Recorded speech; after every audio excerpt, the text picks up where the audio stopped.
All right, let's talk about this because it's important to understand what's going on in the financial markets. All right, and shalom, good morning, boys. Here, welcome to the covenant.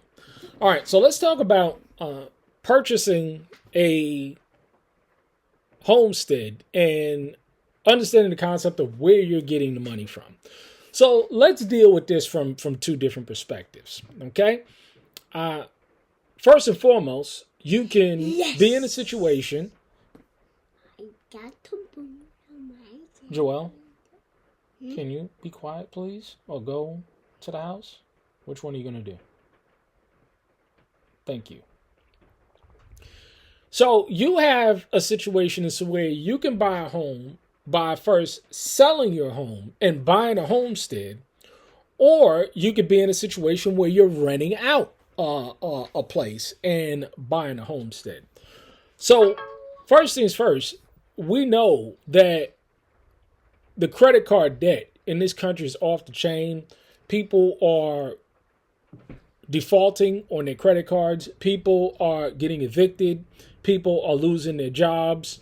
We just now got a report that the highest subgroup of set of people that lost their jobs a month ago was black women. Okay, 106,000 jobs lost. That's the only subset of groups that lost jobs according to the official unemployment numbers. But we know that shit is a lie. Everybody is getting dogged today, and I see it for people that I know that is getting laid off left and right.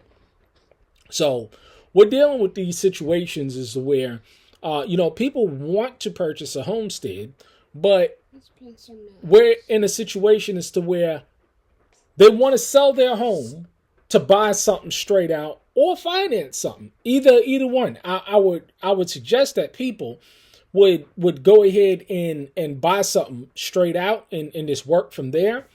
But the situation is such is that the current interest rates for the mortgages that we have now, right, we're looking at an interest rate of 6.89% to 7.26%. Now that's with a 740 credit score. We're talking about excellent credit we're dealing with, right?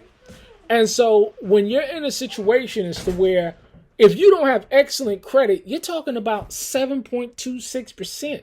You're talking about at a credit score of 680, 7.55%. So let's say if you have a credit score of 650 or 600 or whatever, it's going to be 8, 9 damn near percent. So you got to look at it from this perspective, right? You're trying to sell your home. Who's going to buy the home? Is your house in a desirable area as to where someone else is going to want to buy that home?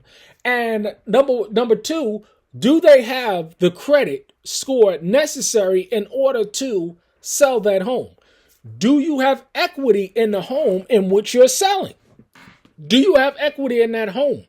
A lot of people, because of interest rates, because of increase in property taxes, as well as increase in insurance that's going up. You see all these tornadoes going left and right. Insurance premiums is going up for cars, for homes, boats, whatever it is that you got. The insurance is going up on that bad boy.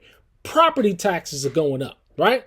So you have this situation or this conundrum where you're trying to sell your home, right?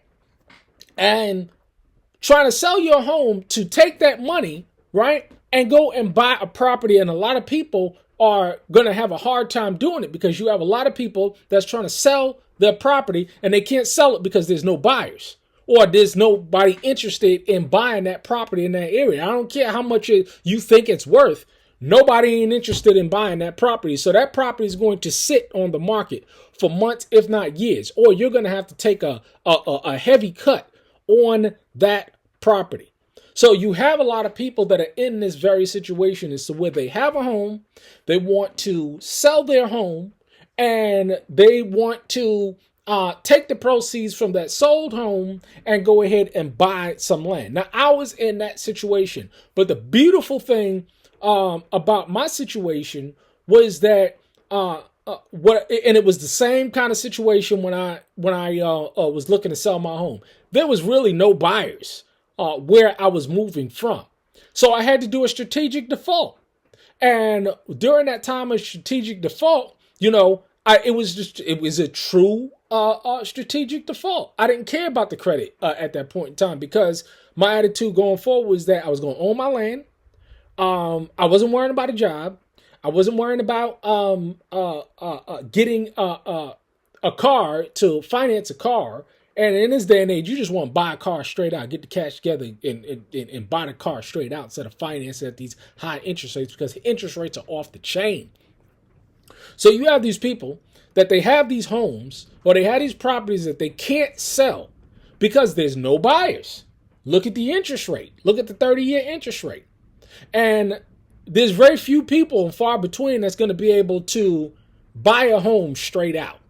Very few people do that. You got to be, millionaire, or, you know what I'm saying? Millionaires, or people, high earners, or people that got a lot of money in the bank or whatever, they can do that. But the average person, they can't do that. So a lot of people, they're stuck in a situation as to where they're trying to sell this home that they're buying, that they're living in, and still they got to pay the mortgage or whatever. And the only thing that saved me was back then was that even though I did my strategic default, it took them 6-7 months in order to go through that process. It took them like a year to go through that process of actually, by the time I got the paperwork to say, get out the home. By that time, I wasn't paying the mortgage. It was strategic. I wasn't paying the mortgage, and I was using that money, saving all of the money that I could. I was saving hard to make sure that when I moved, I could purchase the new property and just go ahead and leave that mortgage bond. And it stayed on my credit report for 7, but now it's not even on my credit report, because after 7 years, it drops off. But that was the only way in which I could go ahead and, get large sums of money by go ahead and doing a strategic default. But in this day and age, it's not really an option, because, hey, man, you could be out in 3-4 months by the time, you purchase a house. But, by the time that they, after the default goes through and they come, knocking at your door saying that you got to leave and that you're in an eviction situation. So what is the solution, right? What is the solution? Well, I'm going to talk about that on the next video, because you got to first understand what the problem is and then move to the solution. All right. Shalom.